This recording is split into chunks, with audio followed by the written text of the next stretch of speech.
Hi, my name is John with Onyx Imaging here in Tulsa, Oklahoma. We're the highest rated printer service center nationwide.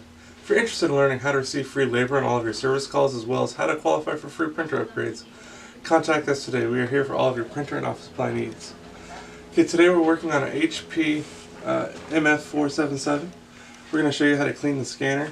So if you've ever noticed that if you're printing something from your computer and everything's working just fine, you're not having any problems, but when you go to make a copy of that printout, all of a sudden now you're getting, whether it be a line down the page or you're seeing blotches or spots, it means there's going to be something dirty on your scanner.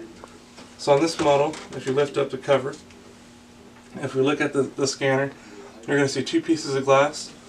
There's a small piece of glass on the left hand side. That's going to be for anything that's fed through the top document feeder.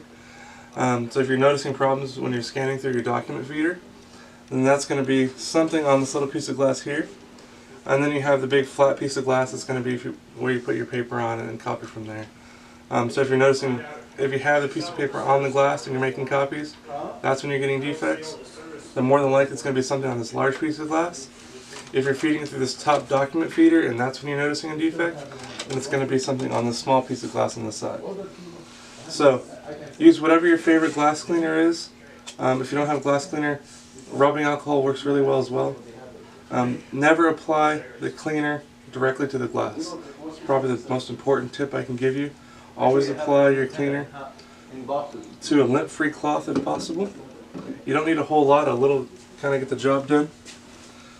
And then once you have the cleaner on a lint-free cloth, we're just going to clean the glass. Again, just kind of making sure we're looking around. You're looking for any kind of ink or whiteout or any adhesive from labels have gone through it, anything like that.